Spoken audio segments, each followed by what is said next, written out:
Hello friends, myself Rajeshwari. Today we will learn about water. We will discuss about water as weak interaction in aqueous system, ionization of water, weak acids and weak bases, buffering against pH changes in biological systems. Then we'll study about water as a reactant. Then we'll study about fitness of the aqueous environment for living organisms. So let's begin. Water is the most abundant substance in living system, making up to 70% or more of the weight of most organisms.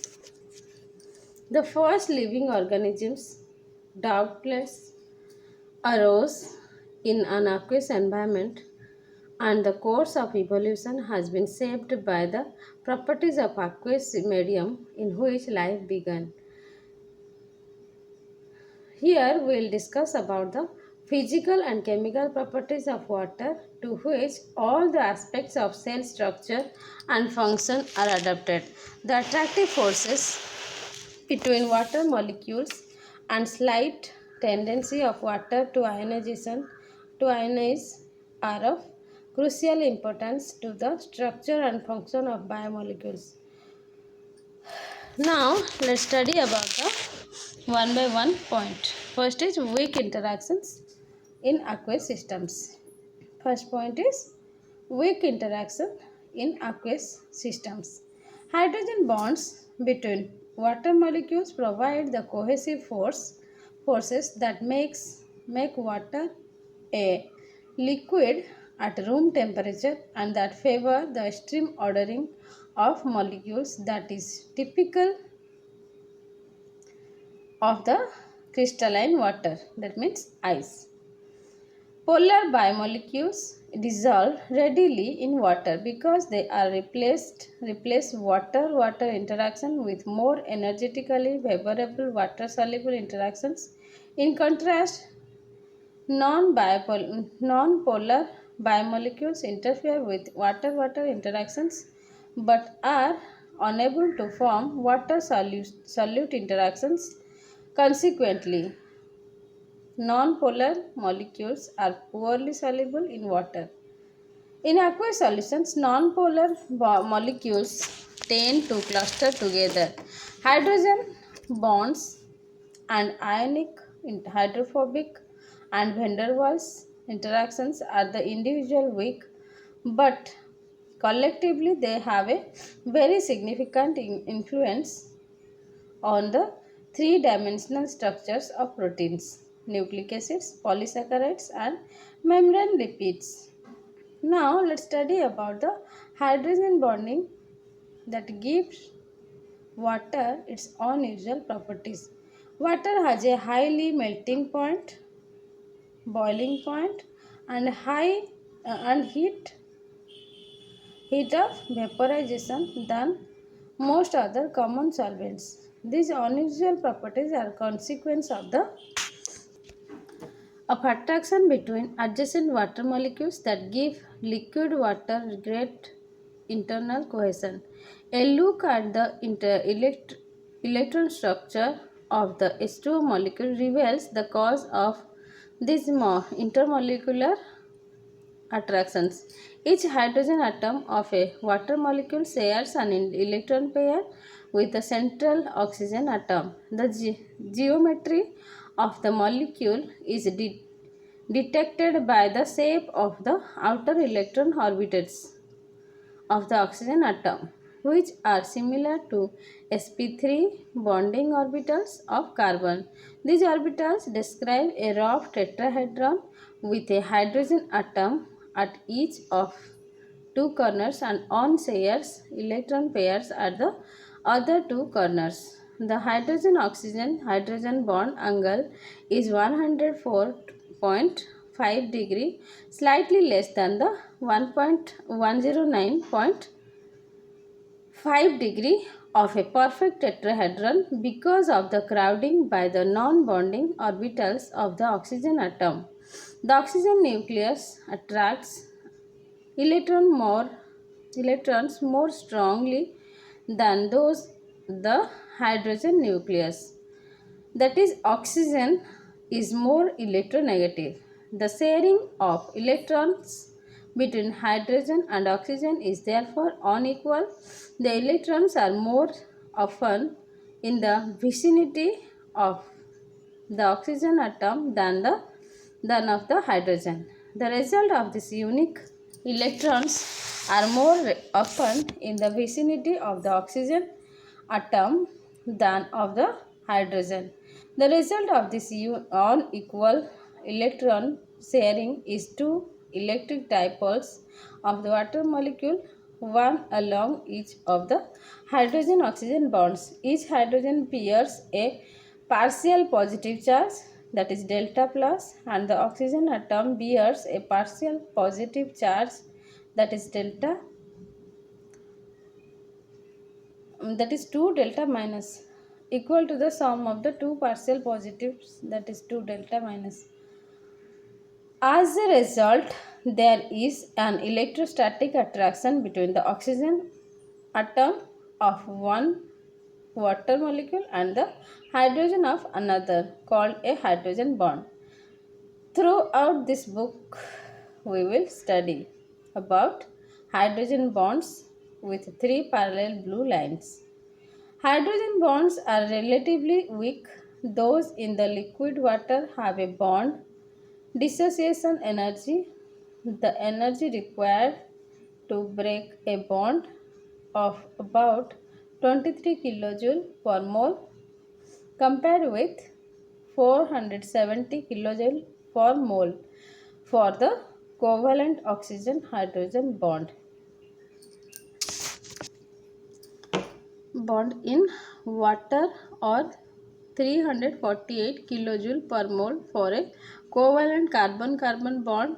The hydrogen bond is about 10% covalent due to overlaps in the bond's orbitals, and about 90% electrostatic.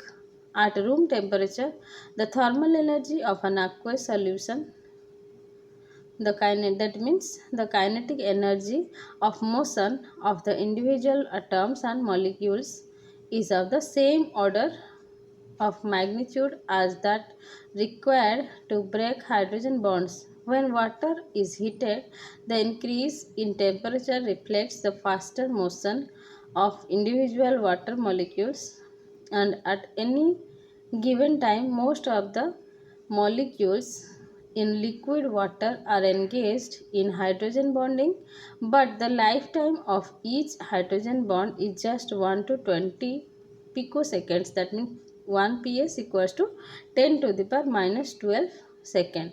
Upon breakage of one hydrogen bond, another hydrogen bond forms with the same partner or a new one within 0.1 ps.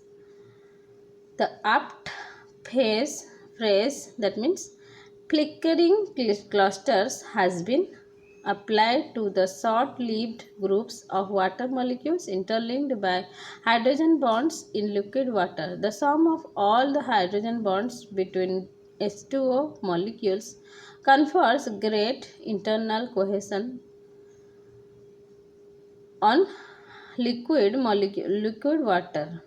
Extended networks of hydrogen bonded water molecules also form bridges between solutes, proteins, and nucleic acids, for example, that allow the larger molecules to interact with each other over distance of several nanometers without physical touching.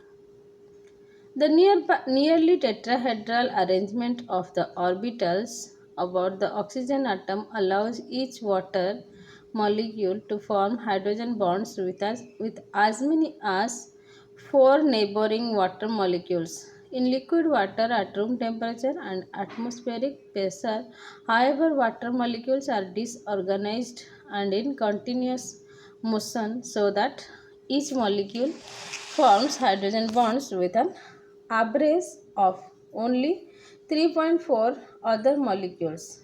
In ice, on the other In ice, on the other hand, each water molecule is fixed in space and forms hydrogen bonds with a full complement of four other water molecules to yield a regular lattice structure. Breaking a sufficient proportion of hydrogen bonds to destabilize the crystal lattice of ice requires much thermal energy, which accounts for the relatively high melting point of water. When ice melts or water evaporates, heat is taken up by the system. During melting or evaporation, the entropy of the aqueous system increases as more highly ordered arrays of water molecules relax into the less orderly hydrogen bonded arrays in liquid water or the wholly disordered gaseous state at room temperature. Both the melting of ice and the evaporation of water occurs spontaneously. The tendency of the water molecules to associate through hydrogen bonds is outweighed by the energy pushed toward randomness. Recall that the free energy change, that is delta G, must have a negative value for a process to occur spontaneously. Delta G equals to delta H minus T delta S, where delta G represents the driving force. Delta H represents the enthalpy change from the making and breaking bonds, and delta S the change in randomness because delta H is positive for melting and evaporation. It is clearly the increase in entropy that makes delta G negative and drives this transformation. Now let's study about the water forms hydrogen bonds with polar solutes. Hydrogen bonds are not unique to water. They readily form between an electronegative atom, the hydrogen acceptor, usually oxygen or nitrogen with a lone pair of electrons, and a hydrogen atom covalently bonded to another electronegative atom. The hydrogen donor in the same or another molecule, hydrogen atoms covalently bonded to carbon atoms do not participate in hydrogen bonding because carbon is only slightly more electronegative than hydrogen, and thus the carbon hydrogen bond is only very weakly polar. The distinction explains why butanol, that is CH3CH2 or 2 CH2OH, has a relatively high boiling point of 117 degrees centigrade, whereas butane has a boiling point of only 0.5 degrees centigrade.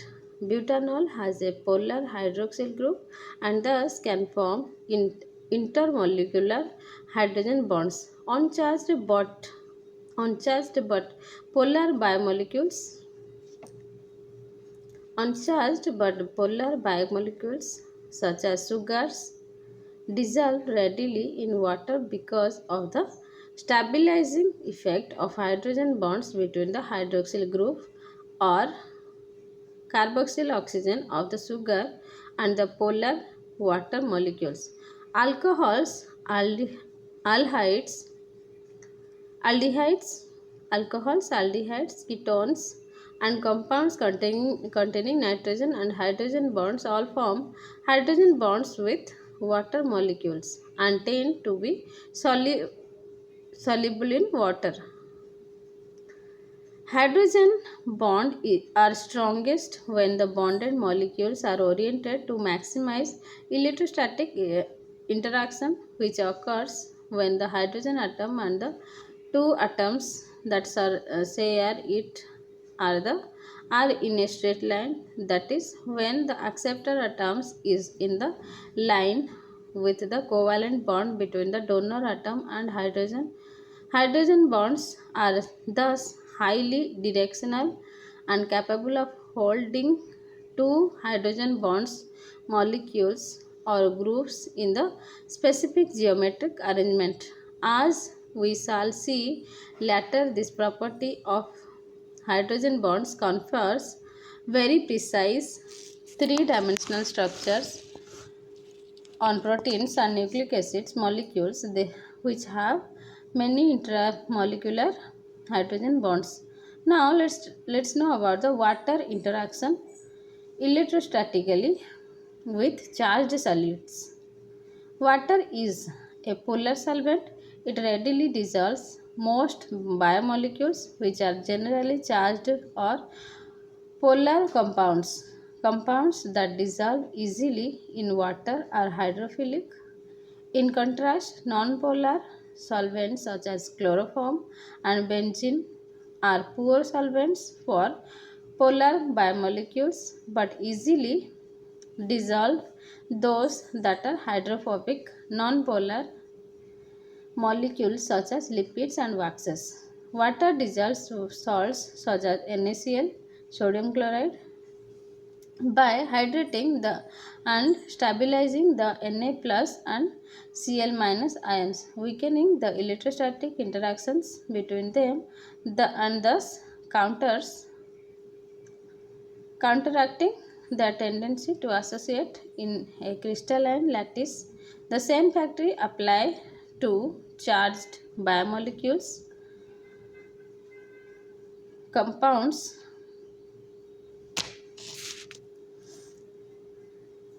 with functional groups such as ionized carboxylic acids, that is COO minus, protonated amines, that means NH3 plus dash NH3 plus, and phosphate esters and anhydrides.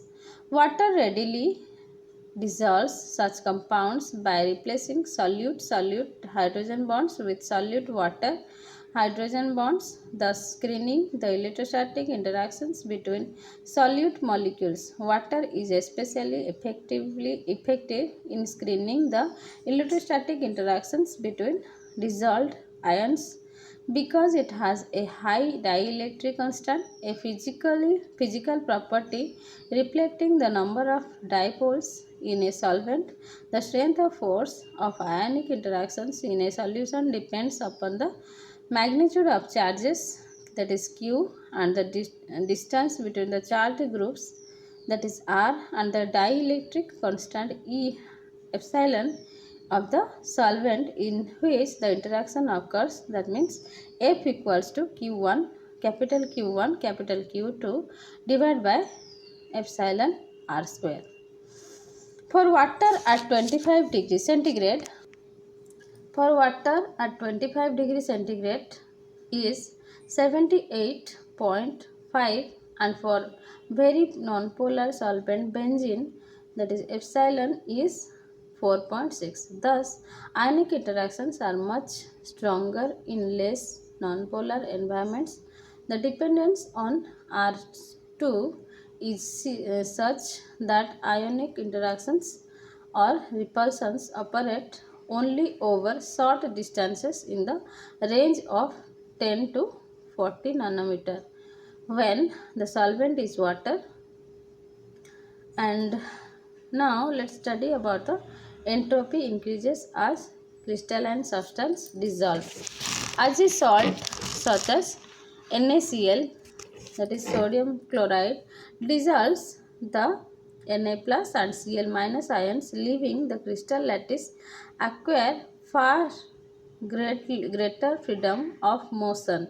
The resulting increase in entropy of the system is largely responsible for the S of dissolving salts such as NaCl in water.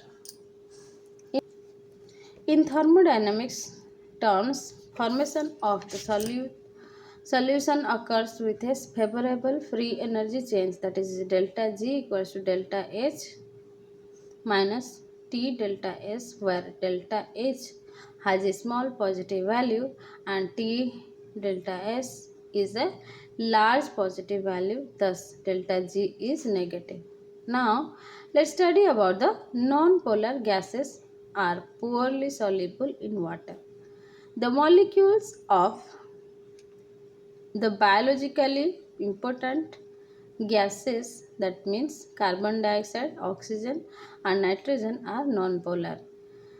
In oxygen and nitrogen, electrons are shared equally by both atoms. In carbon dioxide, each carbon double bond oxygen bond is polar, but the two dipoles are oppositely directed and cancel each other. The moment of molecules, the moment of molecules, and therefore represents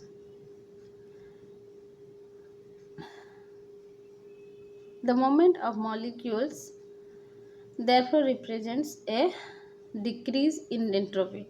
The non-polar natural nature, the non-polar nature of these gases and the decrease in entropy when they enter solution combine to make them very poorly soluble in water. Some organisms have water soluble carrier proteins, that is hemoglobin and myoglobin, for example, that facilitates the transport of oxygen. Carbon dioxide forms carbonic acid, that is H2CO3, in aqueous solution and is transported as the HCO3 bicarbonate ion. Either free bicarbonate is very soluble in water or bound to hemoglobin. Two other gases, NH3 and H2S, also have biological roles in some organisms. These gases are polar and dissolve readily in water. Now let's study about the non-polar compounds force energetically unfavorable changes and in the structure of water. We will study this topic in next video. Thank you. Please subscribe my channel to know more updates about biotechnical topics. Thank you.